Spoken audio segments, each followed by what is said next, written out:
الحمد للہ رب العالمین والصلاة والسلام علی رسولہ الکریم وعلی آلہ وصحبہ ومن تبعہم بإحسان الی یوم الدین، اما بعد۔ اعوذ باللہ من الشیطان الرجیم، بسم اللہ الرحمن الرحیم۔ اتل ما اوحی الیک من الکتاب واقم الصلاة ان الصلاة تنہی عن الفحشاء والمنکر ولذکر اللہ اکبر واللہ یعلم ما تصنعون۔ رب اشرح لي صدري ويسر لي امري واحلل عقدة من لساني يفقهوا قولي رب زدني علما رب زدنی علما رب زدنی علما۔ جو لوگ نئے ہیں تو ان کو بتاتا چلوں کہ شروع رمضان سے الحمدللہ ہمارا خلاصہ قرآن چل رہا ہے، اور آج الحمدللہ 21واں پارہ ہمارا لگ چکا ہے۔ 21ویں پارے میں سورہ عنکبوت کی ہم خلاصہ سن رہے تھے، تو اس کا 5واں رکوع ہے کہ اللہ کا ذکر تسکین قلب اور تزکیہ نفس کا ذریعہ ہوتا ہے۔ فرمائے کہ اس رکوع میں شدید مخالفانہ ماحول میں کام کرنے کے لیے ہدایت دی جا رہی ہے کہ حالات کیسے بھی ہوں، حق کا ساتھ نہیں چھوڑنا ہے کبھی بھی۔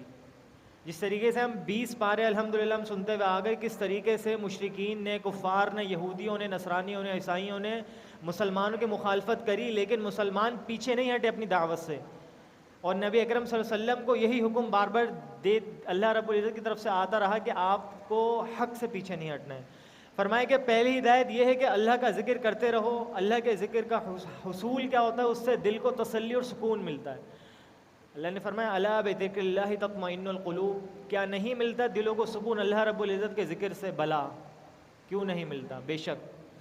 فرمایا کہ اللہ کا ذکر کا اعلیٰ ترین ذریعہ ہے تلاوت قرآن کریم، اور جامع ترین صورت کیا ہے؟ نماز ادا کرنا۔ دو چیزیں ہو گئیں کہ اللہ کے ذکر کا سب سے پہلا ذریعہ کیا ہے؟ تلاوت قرآن، اس کے بعد نماز پڑھنا۔ فرمایا کہ نماز انسان کو بار بار عہد بندگی یاد دلا کر برائی سے، بے حیائی سے روکتی ہے، جو اس پارے کے شروع میں آئے گا ان الصلاۃ تنہی عن الفحشاء والمنکر، کہ بے شک نماز روکتی ہے برائیوں سے اور برے کاموں سے۔ تو یہی اس چیز کا مقصد ہے نماز پڑھنے کا۔ اور جس شخص کی نماز اس کو برائیوں سے، بے حیائی کے کاموں سے، غلط چیزوں سے نہ روکے، تو اس کو اپنی چاہیے نماز کو چیک کرے۔ یہ قرآن تو اٹل ہے، وہ حقیقت ہے، وہ سچ ہے، تو چاہیے کہ اپنی نمازوں کو ہم چیک کریں، کیا وہ سنت نبی علیہ الصلوۃ والسلام کے مطابق ہیں، یا اس کے اندر خشوع و خضوع کی کمی تو نہیں آ رہی، اخلاص کوئی مفقود تو نہیں ہو گیا اس سے، کہیں اس نماز کے اندر ریاکاری شامل تو نہیں ہو گئی ہے، تو اس کو دیکھنا چاہیے، سمجھنا چاہیے۔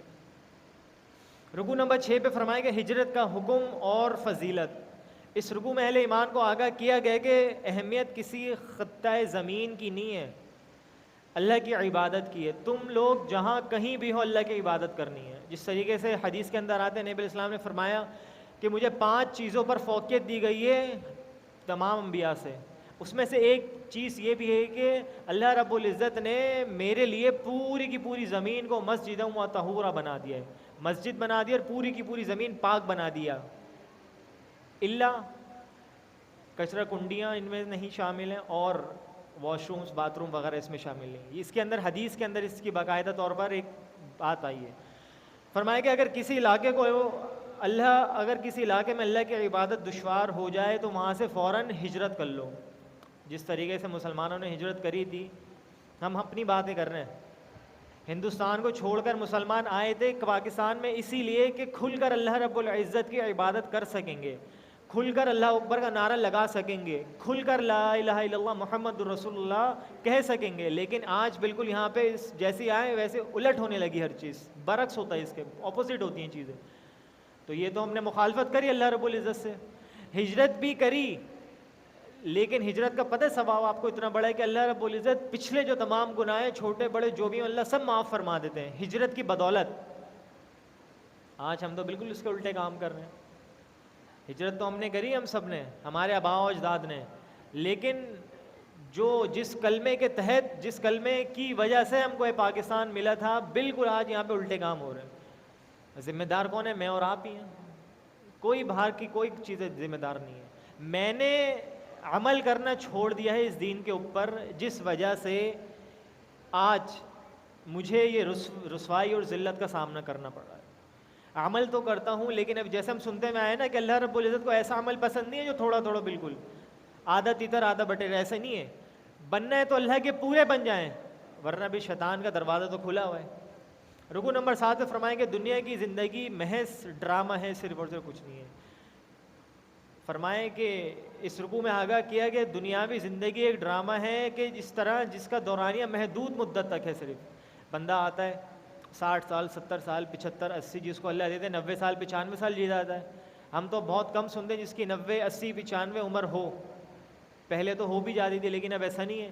تو فرمائیں کہ دنیا کی زندگی محض ایک ڈرامہ ہے، لہو و لعب۔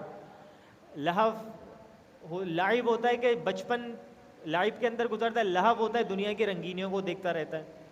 فرمایا اس کی کوئی اوقات کوئی وقت نہیں اللہ کی نظر میں۔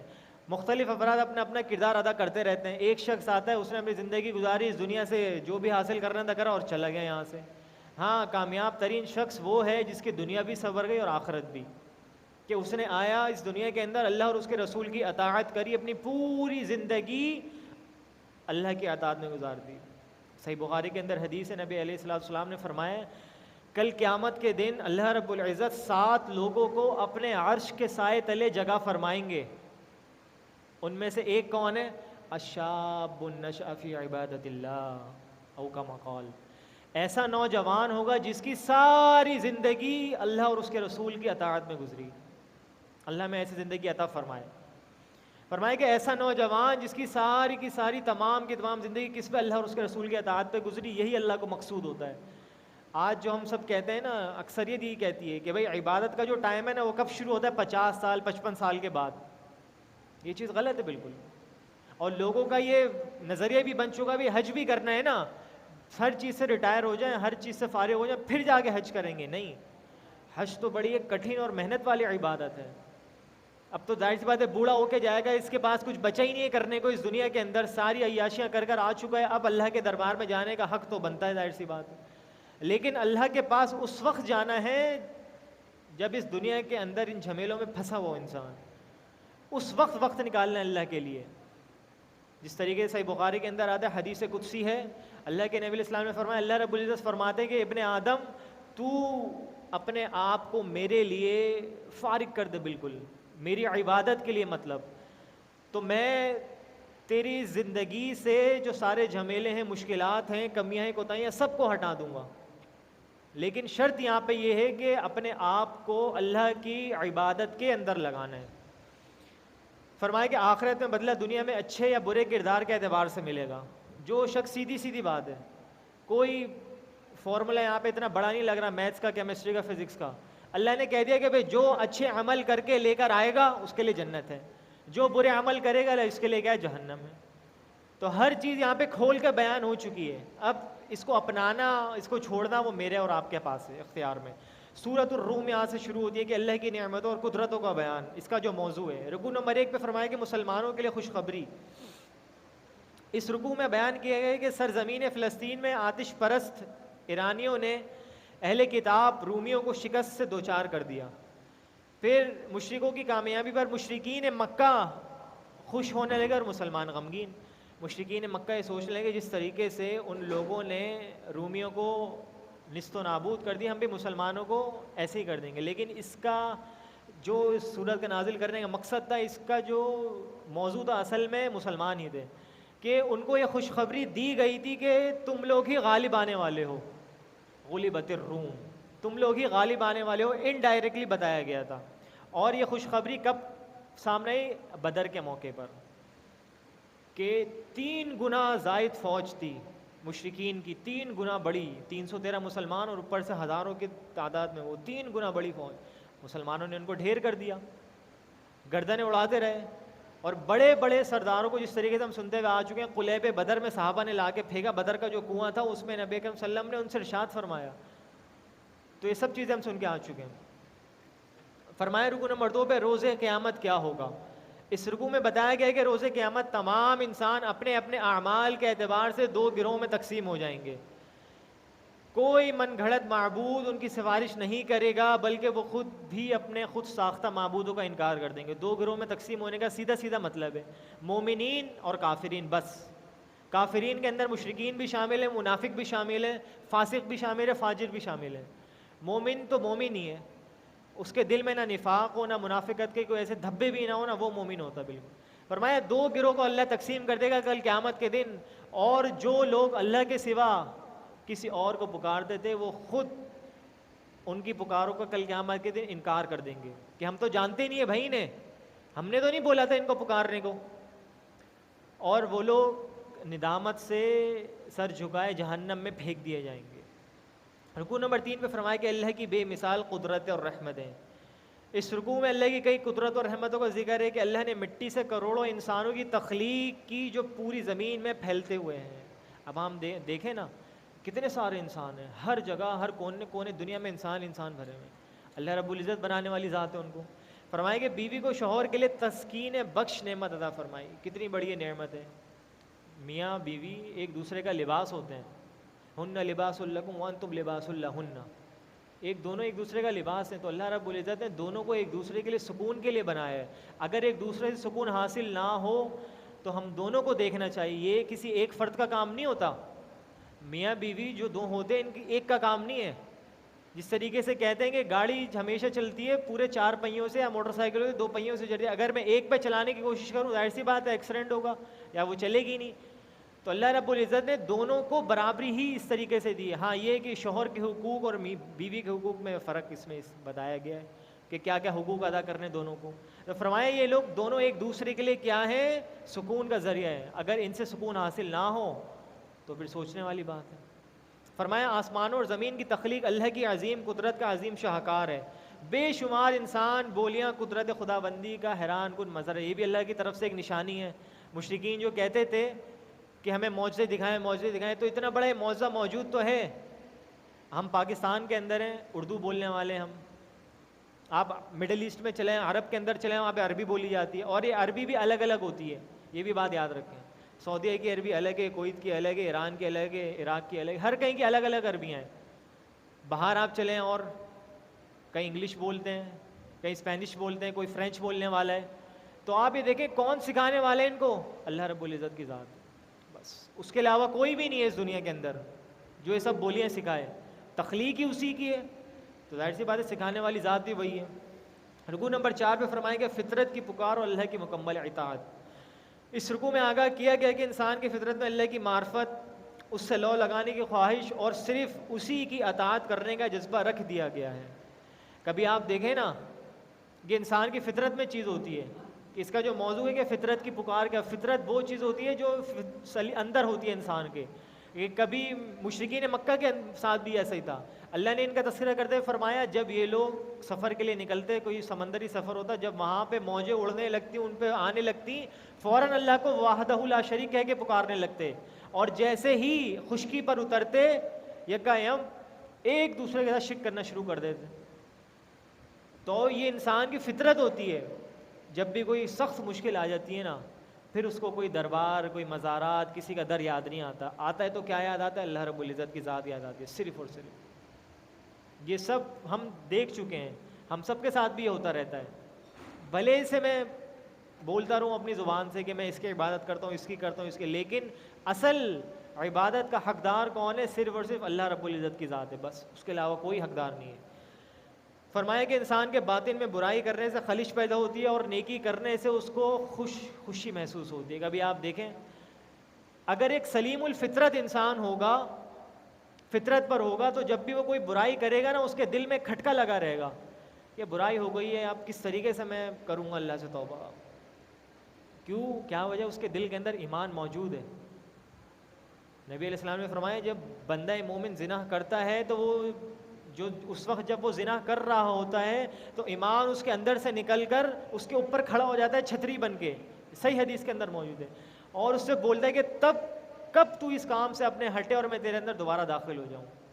تو فرمائیں کہ اس سے پتہ یہ چلے جب بندہ گناہ کر رہا ہوتا ہے تو اس وقت ایمان اس کے اندر سے چلا جاتا ہے بالکل۔ ظاہر سی بات ہے ایمان اگر ہوگا تو گناہ کرے گا ہی نہیں۔ جس طریقے سے ہم رمضان آتے ہیں ہمارا ایمان کا جو لیول ہوتا ہے کتنا الحمدللہ پیک پر چلا جاتا ہے، نیکیوں کے اندر ہم تیزی دکھانے لگتے ہیں، قرآن کی تلاوت، ذکر و اذکار، نماز الحمدللہ 5 وقت کی، اور صدقات خیرات وغیرہ، جیسے ابھی الحمدللہ اعتکاف کے اندر لوگ آئے میں بیٹھے ہوئے ہیں، یہ سب کیا ہے، یہ ایمان کی تو لیول ہے، اور کیا ہے، ایمان بڑھتا بھی اور گھٹتا بھی ہے۔ یہی اہل سنہ والجماعہ کا عقیدہ بھی ہے، اس کو بھی بات سن لیں۔ اہل سنہ والجماع کا عقیدہ کیا ہے کہ ایمان بڑھتا بھی ہے اور گھٹتا بھی ہے، اور جو دیگر ہیں وہ یہی کہتے ہیں کہ ایمان کا جو ایک لیول ہے بس وہ اس پہ سٹیبل رہتا ہے، وہ آگے بڑھتا نہیں ہے نہ گھٹتا ہے. لیکن اہل سنہ والجماع کا عقیدہ یہ ہے کہ ایمان بڑھتا بھی اور گھٹتا بھی ہے. تو فرمائیں کہ ہمیں چاہیے کہ فطرت کی پکار کے مطابق اللہ کی نافرمانی سے بچیں. اس کے بعد تو بچنا ہی ہے نا. جب بندہ گناہ کر لیتا ہے تو اس کو افسوس ہوتا ہے دل میں کہ یار میں نے یہ گناہ ہو گیا، مجھ سے یہ ہو گیا کہ اللہ کے سامنے میں کیا منہ دکھاؤں گا، اگر اسی وقت موت آ گئی تو کیا بنے گا. تو یہ اس کے دل کی ایک پکار ہوتی ہے، فطرت کی پکار ہوتی ہے. فرمایا رکو نمبر 5 پہ قوموں پر عذاب گناہوں کی وجہ سے آتا ہے، کہ اس رکو میں خبردار کیا گیا ہے کہ لوگوں پر عذاب ان کے گناہوں کی وجہ سے آتے ہیں. عذابوں کے ذریعے اللہ قوموں کو جھنجھوڑتا ہے، بتاتا ہے کہ بھائی سدھر جاؤ سدھر جاؤ. فَإِذَا جَاءَتِ الطَّامَّةُ الْكُبْرَىٰ فَإِذَا جَاءَتِ الصَّاخَّةُ، کہ اس بڑی چیخ سے ڈر جاؤ جو آنے والی ہے، کہ کل قیامت کا دن ہو. یوم یفر المرء من اخیہ، کہ بھائی بھائی سے بھاگے گا، میاں بیوی ایک دوسرے سے بھاگ رہے ہوں گے. جن بیٹوں کو ہم اس دنیا میں اتنی محبت کرتے ہیں وہ اپنے باپ سے بھاگیں گے کہیں ابا جان میرے سے نیکی نہ مانگ لیں. تو اللہ جو چھوٹے چھوٹے عذاب لے کر آتے ہیں امت کو دکھانے کے لیے کہ بھائی اس سے بڑے عذاب تیار ہو رہے ہیں اگر تم ابھی توبہ طائب نہ ہو. اللہ میں توبہ کی توفیق نصیب فرمائے. اور تاریخ اس بات پہ گواہ ہے کہ عذاب ان قوموں پر آئے جو شرک کا جرم کر رہی تھیں یا اللہ کے دین کے کچھ احکام پر عمل کرتی تھیں. جس طریقے سے ہم نے سنا کہ اللہ رب العزت کو بندہ چاہیے پورا، یا ایھا الذین آمنوا ادخلوا فی السلم کافہ، اے ایمان والو اسلام کے اندر پورے کے پورے داخل ہو جاؤ. یہ نہیں کہ آج اللہ کی عبادت کری تو کل شیطان کی، آج اللہ کے در پہ سجدہ کرا کل عبداللہ شاہ غازی کے، پرسوں لال شہباز قلندر کے. ایسا نہیں ہے. داخل ہونا ہے تو ان پورے کے پورے داخل ہو، ورنہ جو چاہے کرتے پھر دنیا بھی تو کر رہی ہے نا. تم اگر کر لو گے تو کون سا فرق پڑ جائے گا؟ کوئی فرق نہیں پڑے گا.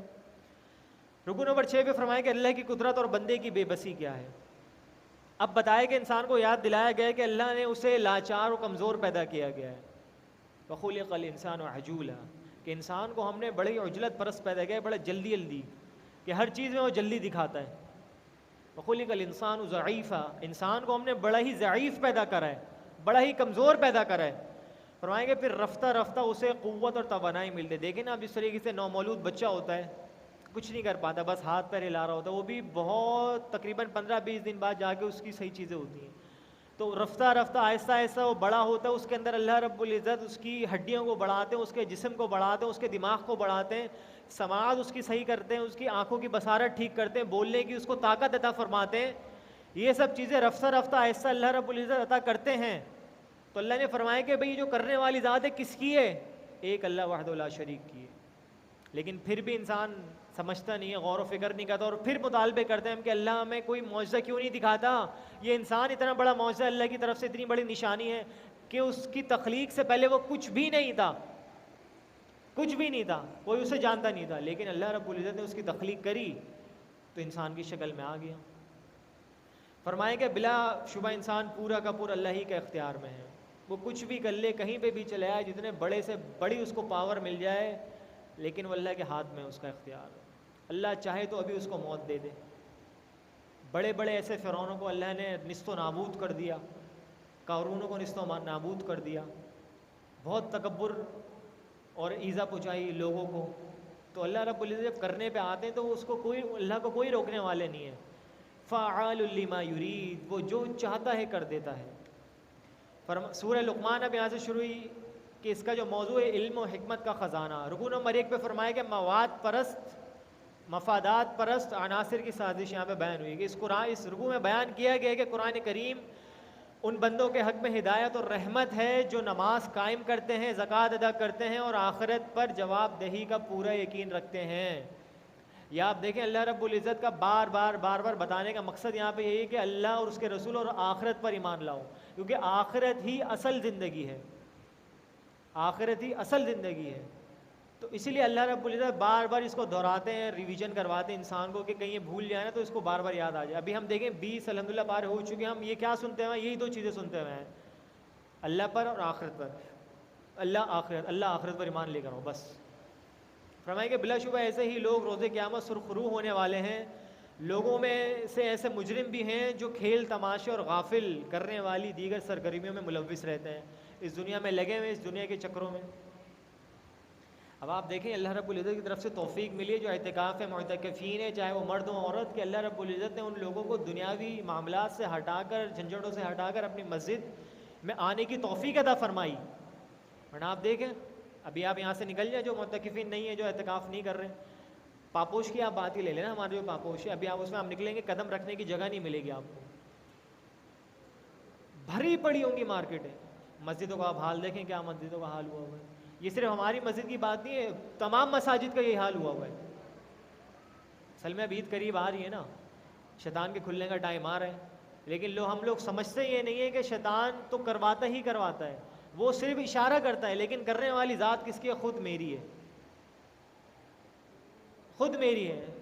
قرآن کا جو سب سے جو موضوع ہے نا، اہم موضوع بھی یہی ہے کہ انسان اور اس کا نفس، بس اپنے نفس کے خلاف میں نے جہاد کر لیا، جنگ کر لی، میں کامیاب ہو جاؤں گا انشاءاللہ۔ کیونکہ نبی اکرم صلی اللہ علیہ وسلم آئے اسی لیے تھے کہ تزکیہ نفس کریں لوگوں کا۔ فرمایا رکوع نمبر 2 پہ کہ حضرت لقمان کی حکیمانہ نصیحتیں، اپنے بیٹے کو نصیحت کری انہوں نے، یا بنی لا تشرک باللہ ان الشرک لظلم عظیم، اے پیارا بیٹے، میرے پیارے بیٹے، اس بات کو آپ یاد رکھیے گا، لا تشرک باللہ، اللہ کے ساتھ کبھی بھی شرک نہیں کریے گا، ان الشرک لظلم عظیم، بے شک جو شرک ہے بہت بڑا ظلم ہے۔ تو یہاں پتہ یہ چلا کہ شرک سے بڑا ظلم اور کوئی نہیں ہے اس دنیا کے اندر۔ فرمایا کہ حضرت لقمان نے اپنے بیٹے کو تلقین کی کہ اللہ کے ساتھ کسی کو شریک نہ کرنا، ایسا کرنا بہت بڑی ناانصافی اللہ کے ساتھ، کہ لوگ کہتے ہیں، اللہ رب العزت فرماتے ہیں حدیث قدسی کے اندر ہے، موضوع آیا تو سناتا ہوا چلوں، کہ ابن آدم مجھے ایذا پہنچاتا ہے۔ اللہ کو ایذا کون پہنچانے والی ذات ہے؟ اللہ تو سب سے بڑی ذات ہے، اس کو تو کوئی ایذا، اس کو کوئی تکلیف پہنچا ہی نہیں سکتا۔ اللہ نے فرمایا ابن آدم مجھے ایذا پہنچاتا ہے، کس طریقے سے؟ کہتا ہے کہ میں نے بیٹا جن دیا، نعوذ باللہ من ذالک، میرے ساتھ شریک ٹھہراتا ہے، میرے ساتھ معبودوں کو شریک ٹھہراتا ہے، بلکہ میں تو اکیلا ہی ہوں۔ یہ جو سورہ اخلاص ہے، یہ اللہ رب العزت کی توحید کی گواہی تو ہے، اور کیا لم یلد ولم یولد، نہ وہ کسی سے جنا گیا، نہ وہ اس کو کسی نے نہیں جنا، اور نہ اس کی کوئی اولاد ہے، ولم یکن لہ کفوا احد، اور اس کے پلے کا کوئی ہے ہی نہیں، اگر کوئی ہوتا لفسدتا، اللہ نے اس کی بھی تفصیل بیان کر دی، اگر کوئی ہوتا لفسدتا، اس کائنات کے اندر فساد پیدا ہو جاتا۔ کس وجہ سے؟ کوئی کہتا ہے بھائی مجھے زندہ کرنا ہے، کوئی کہتا ہے مجھے مارنا ہے، تو وہی پتہ یہ چلا کہ اللہ رب العزت کے ساتھ تو کوئی ہے ہی نہیں، تو بھائی کیوں پھر ہم اس کے ساتھ شرک کرنے پہ تلے ہیں؟ فرمایا کہ اس کے بعد اللہ نے وصیت کی کہ والدین اور بالخصوص ماں کے ساتھ حسن سلوک قائم کرنا، حسن سلوک کرنا ہے۔ حدیث کے اندر آتا ہے کہ نبی اکرم صلی اللہ علیہ وسلم کے بعد ایک صحابی آیا، فرمایا کہ اللہ کے رسول صلی اللہ علیہ وسلم، میرے حسن سلوک کا سب سے زیادہ حقدار کون ہے؟ فرمایا کہ تمہاری ماں، دوسری دفعہ بھی تمہاری ماں، تیسری دفعہ بھی تمہاری ماں، چوتھی دفعہ فرمایا تمہارا باپ۔ تو پتہ یہ چلا کہ انسان کی جو اہمیت ہے اس سب سے زیادہ کیا؟ ماں باپ ہیں اس میں۔ اویس کرنی رحمہ اللہ کا واقعہ آتا ہے نا، مشہور واقعہ ہے، بہت مشہور واقعہ ہے، بخاری کے اندر بھی اور دیگر کتب کے اندر بھی ہے۔ کیا وجہ تھی کہ اللہ کے نبی صلی اللہ علیہ وسلم کو نہ انہوں نے دیکھا، نہ صحابہ کو دیکھا تھا، لیکن اللہ کے نبی صلی اللہ علیہ وسلم نے حضرت عمر اور حضرت علی رضی اللہ عنہما کو تلقین کری، عمر تمہارے دور خلافت میں اگر کوئی ایسا بندہ ہے تو مجھ سے دعا کروانا جا کے لازمی۔ مختصراً بیان کرتا ہوا چلوں، تو جب پہنچے عمر اور علی رضی اللہ عنہ تو ایک درخت کے نیچے بیٹھے ہوئے ہیں، آرام سے نماز پڑھ رہے ہیں۔ فرمایا کہ بھئی کہاں سے ہوں؟ اس جگہ سے ہوں۔ نام کیا ہے؟ اویس نام ہے۔ دعا کر دو۔ کیوں بھائی، کیوں دعا کروں؟ کیا وجہ ہے؟ اس کو پتہ ہی نہیں تھا کہ میرے سامنے کھڑا ہوا کون ہے؟ امیر المؤمنین نبی علیہ الصلوۃ والسلام کے صحابہ کھڑے ہوئے تھے، حضرت علی کھڑے ہوئے تھے، آپ علیہ السلام کے داماد، ان کو پتہ ہی نہیں تھا حضرت اویس کرنی کو۔ صحیح مسلم کے اندر بھی پوری روایت موجود ہے، لمبی۔ فرمایا تو عمر نے رونا شروع کر دیا، فرمایا اللہ کے رسول صلی اللہ علیہ وسلم نے ہمیں حکم دیا تھا کہ تم سے دعا کرو، تم عمل کیا کرتے ہو؟ فرمایا اپنی ماں باپ والدہ کی خدمت کری، بس اس وجہ سے اجر ملا۔ تو پتہ یہ چلا کہ والدین کی خدمت انسان کے لیے سب سے بڑا عمل یہی ہے، بھلے سے جہاد نہ کرے، حج عمرے کی توفیق مل جائے تو اچھی بات ہے۔ اور یہ بھی بات آپ کو بتاتا چلوں، بات یہ نکلی ہے، دو عبادتیں ایسی ہیں جن کا ثواب بالکل فری میں ملتا ہے۔ ایک تو کیا؟ آپ بیٹھے ہوئے بیت اللہ کے سامنے، کچھ بھی نہیں کر رہے، بس آپ بیٹھے ہوئے اس کو دیکھے جا رہے ہیں، اس کو دیکھنے کا بھی بہت بڑا ثواب ہے، یہ بھی ایک عبادت ہے۔ اور دوسرا اپنے بوڑھے والدین کو کس نیت سے دیکھنا؟ بڑی اچھی اور خوش نصیبی کی نیت سے. ان کو دیکھ رہے ہیں، ان کو دیکھنے کا بھی ثواب مل رہا ہے، یہ بھی عبادت ہے. جس کے والدین حیات ہیں اللہ سے دعا کریں کہ اللہ تعالیٰ ان کو لمبی عمر عطا فرمائے، اور جن کے فوت ہو چکے ہیں تو ان سے دعا کریں ان کی مغفرت فرمائے، جنت الفردوس میں اعلیٰ سے اعلیٰ مقام عطا فرمائے. تو اتنی بڑی یہ سعادت مندی ہے انسان کے لیے. اور والدین نہیں ہوتے نا جس کے، تو اس کی دنیا بالکل خالی خالی سی ہے. اللہ تعالیٰ ہمارے والدین کو سلامت رکھے اور ان کو نیک اعمال کی توفیق عطا فرمائے.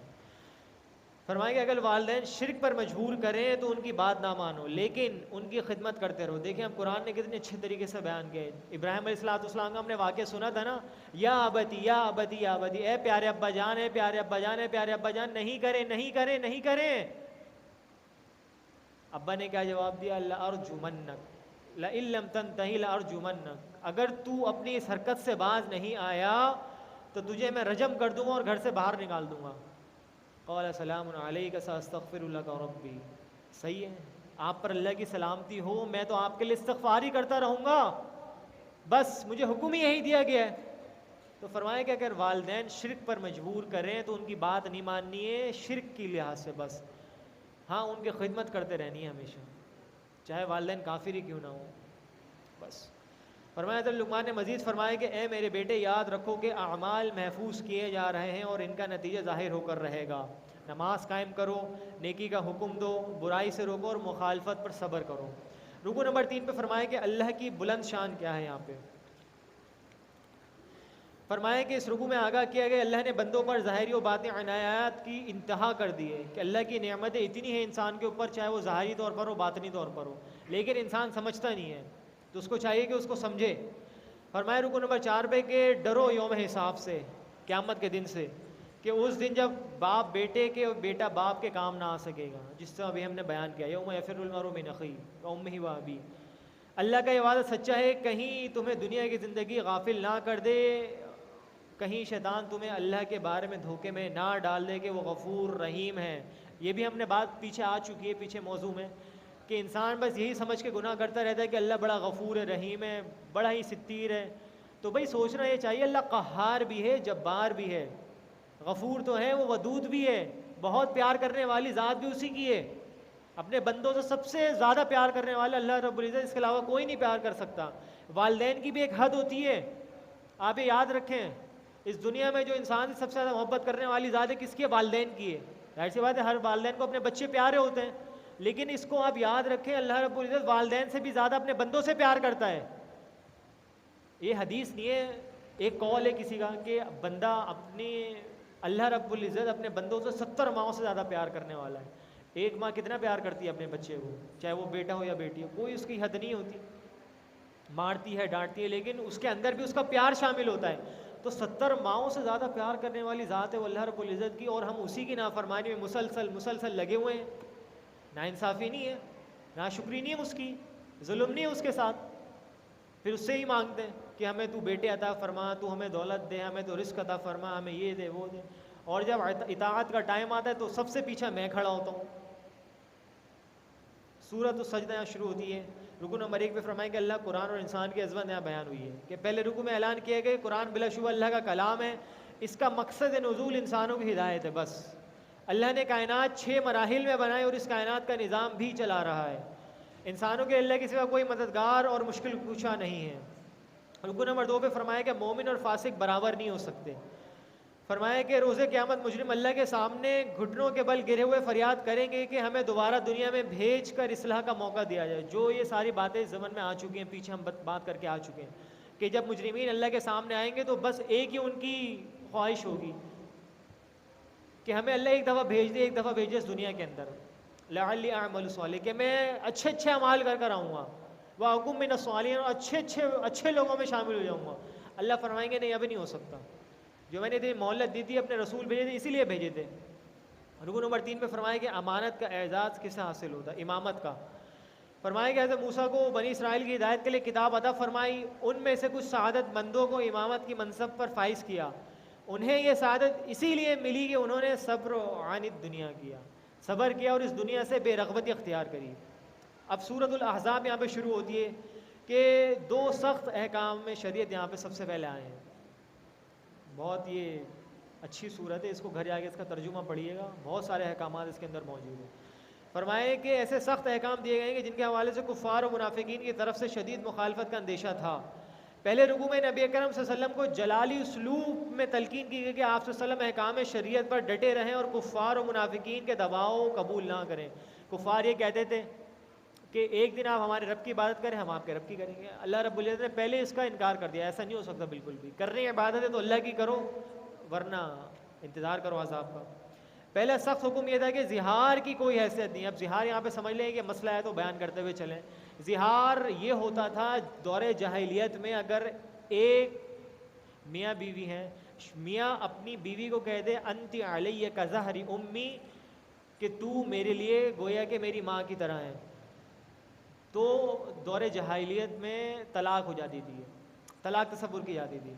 اس کا پوری تفصیل سورہ مجادلہ میں, جیسی سورہ مجادلہ شروع ہوتی ہے 28واں پارہ شروع ہوتا ہے قد سمع اللہ, اس کے اندر تفصیل کے ساتھ موجود ہے, اس کے جو احکام ہے وہ بھی موجود ہے.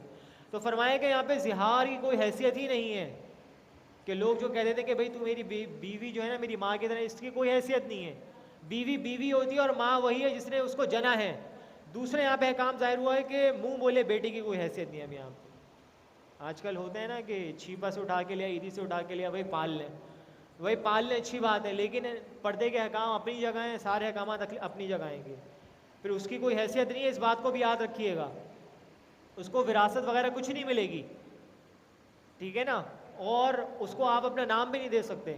یہاں پہ بہت بڑا مسئلہ آتا ہے خاص طور پہ نکاح کے موقع پر, کہ اکثریت میں ہم نے دیکھا گیا ہے کہ چاہے لڑکا ہو یا لڑکی ہے, اس کا نکاح کا وقت آتا ہے تو بھائی کہا جاتا ہے کہ میرا نام ڈالو کہ میں نے پرورش کری. بھائی ایسا کچھ بھی نہیں ہے, بھلے سے آپ نے پرورش کری, آپ کو تو اللہ نے نہیں بولا تھا کہ آپ بچی اٹھا کر لاؤ. اللہ نے اگر آپ کو اولاد نہیں دی تھی, آپ صبر کرتے, اللہ سے رجوع کرتے رہتے, مانگتے رہتے, کیوں آپ اٹھا کر لائے؟ چلو ٹھیک ہے اگر آپ اٹھا کے بھی لیں, لیکن آپ شریعت کے مطابق اس کا فیصلہ کریں. اکثریت میں یہ دیکھا جاتا ہے کہ نکاح کے وقت اپنا نام لکھوایا. ارے بھائی یہ گناہ ہے, جائز نہیں ہے یہ چیز, ناجائز ہے, حرام ہے یہ چیز. فرمایا کہ ان کو اپنے باپ کے ناموں سے ہی پکارو, جس طریقے سے نبی اکرم صلی اللہ علیہ وسلم نے فرما دیا کہ زید بن محمد رضی اللہ عنہ صلی اللہ علیہ وسلم, حضرت زید کو, زید بن حارثہ تھے آپ کے جو غلام تھے, آپ نے جب یہ حکم نازل نہیں ہوا تھا, مکہ کا شروع کا دور تھا, نبوت سے پہلے کی بات ہے, تو آپ نے کیا کرا, لوگوں کس وجہ سے, آپ علیہ السلام کی محبت کی وجہ سے اعلان کر دیا مکہ کے اندر کہ آج سے زید بن حارثہ نہیں, زید بن محمد ہے. تو اللہ رب العزت نے یہ حکم آگے جا کے نازل کرا کہ منہ بولے بیٹوں کی کوئی حیثیت ہی نہیں ہے. فرمائے کہ والد کا علم نہ ہو تو وہ دینی اعتبار سے تمہارا بھائی ہے, اگر کسی کے والد کا پتہ نہ ہو تو بھائی ہے تمہارا. مزید فرمایا کہ نبی صلی اللہ علیہ وسلم مومنوں کے لیے ان کی جانوں سے بھی بڑھ کر ہیں, اور ازواج مطہرات مومنوں کے لیے ماں ہونے کا تقدس رکھتی ہیں. اس بات کو ذہن نشین کریں کہ نبی اکرم صلی اللہ علیہ وسلم کی جو حیثیت ہے, آپ کی جان کی جو قیمت ہے, وہ میری جان چلی جائے تب بھی ادا نہیں ہوگی, اس بات کو یاد رکھیں. حضرت عمر کا واقعہ میں نے بہت شروع میں سنایا تھا.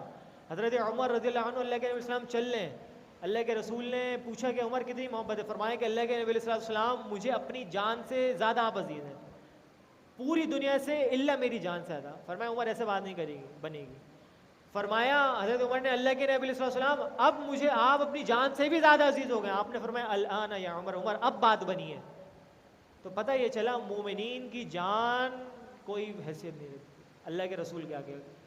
اللہ کے رسول علیہ السلام کی جو جان ہے, آپ کی جان سب سے اوپر ہے.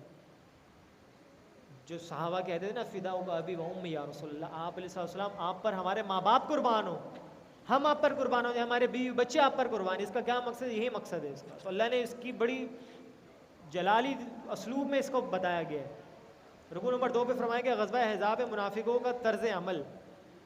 غزوہ احزاب کا تذکرہ شروع ہو گیا. غزوہ احزاب کے دوران 10,000 کفار نے آ کر مدینہ کی چھوٹی سی بستی کو گھیر لیا. ظاہر سی بات ہے مدینہ میں کم لوگ تھے اور کفار نے پوری بستی کو گھیر لیا تھا. اب یہاں پر منافقوں کی باہر آ گئی چیزیں ساری, سب منافقین کی, دوسروں کو روکنے لگے کہ بھائی اب کیا بنے گا, ان لوگوں نے تو گھیر لیا, یہ لوگ ایسے ہیں ویسے ہیں. منافقین بالکل باہر آ گئے تھے کھل کر. فرمایا رکن نمبر 3 پہ غزوہ احزاب کے موقع پر مومنوں کا طرز عمل کیا تھا. غزوہ احزاب کو غزوہ خندق بھی کہا جاتا ہے جو مشہور ہے. غزوہ خندق اس لیے کہا جاتا ہے کہ حضرت سلیمان رضی اللہ عنہ اور سلمان فارسی رضی اللہ عنہ کے مشورے کے تحت آپ علیہ السلام نے خندق کھدوائی تھی صحابہ سے، جس کی وجہ سے اللہ رب العزت نے آپ کو فتح نصیب فرمائی تھی کہ وہ آتے تھے اور اللہ کے رسول کے صحابہ رضی اللہ عنہم اجمعین ان کو ختم کرتے جاتے تھے۔ تو فرمایا کہ رسول اللہ صلی اللہ علیہ وسلم کی ذات بابرکت مومنوں کے لیے بہترین نمونہ ہے۔ ایسے مومن جو اللہ کی رضا اور آخرت کی فلاح چاہتے ہیں، آپ واحد رسول اللہ صلی اللہ علیہ وسلم ہیں جو انفرادی و اجتماعی دونوں اعتبارات سے کامل نمونہ ہے۔ لقد کان لکم فی رسول اللہ اسوۃ حسنہ، اے مومنوں تمہارے لیے نبی کریم صلی اللہ علیہ وسلم کی ذات کیا ہے؟ نمونہ ہے تمہارے لیے۔ فرمایا کہ انفرادی اعتبار سے معاشرے کے ہر کردار کے لیے اور اجتماعی اعتبار سے تاریخ انسانی کا عظیم ترین اور انقلاب برپا کرنے والے کے طور پر آپ علیہ السلام نے معجزوں کی تحت نہیں صحابہ کو اپنے ساتھ رکھا۔ صحابہ اکرام معجزے کے محتاج نہیں ہوتے تھے، وہ تو آپ کے کردار کی وجہ سے آپ کے ساتھ آتے تھے، آپ کی رحم دلی کی وجہ سے، آپ کے اسلوب کی وجہ سے، آپ کی محبتوں کی وجہ سے۔ فرمایا غزوہ احزاب میں جب مومنوں نے کفار کے لشکر کو دیکھا تو پکار اٹھے کہ انہیں آزمائشوں کا وعدہ ہم سے اللہ نے کیا ہے اور یہ آزمائشیں ہیں۔ اللہ نے جس آزمائشوں کو وعدہ کیا ہے، جس طریقے سے سورہ عنکبوت میں گزرے الف لام میم احسب الناس ان یترکوا ان یقولوا آمنا وهم لا یفتنون۔ الف لام میم، اے مسلمانوں اے مومنوں تم لوگ یہ سمجھ بیٹھے ہو کہ بس ایمان لانا کافی ہے، زبان سے کہہ دیا لا الہ الا اللہ اور تمہیں کوئی آزمائش نہیں آئے گی؟ تو یہ تھی وہ آزمائش غزوہ احزاب کی صورت میں کہ 10,000 کا لشکر تھا اور مومنوں کی جماعت بہت کم تھی، اب ان سے لڑنا تھا۔ یہ تھی آزمائش۔ صحابہ کرام کو پتہ تھا کیونکہ وہ ٹرین ہو چکے تھے۔ فرمایا کہ انہوں نے بڑی دلیری سے کفار کو خندق عبور کرنے سے روکے رکھا۔ اس دوران چند صحابہ نے جام شہادت بھی نوش کی اور باقی بھی سعادت حاصل کرنے میں کامیاب رہے۔ اللہ تعالیٰ سے دعا کریں اللہ سمجھنے کی توفیق عطا فرمائے۔ 22 نمبر انشاءاللہ کل سے شروع کریں گے، اور یہ جو ایام معدودات ہیں ابھی ختم ہونے والے ہیں، تو اس میں معتکفین اور خاص طور پہ مرد اور عورتوں سے خاص طور پہ یہ بڑی مؤدبانہ گزارش ہے کہ دنیاوی محفلوں کو جو ترک کر کر آئیں تو صرف اور صرف اپنے خیموں کے اندر وقت گزاریں زیادہ تر، کیونکہ یہ چند لمحات ہیں، یہ دوبارہ نہیں ملنے والے، ٹھیک ہے نا؟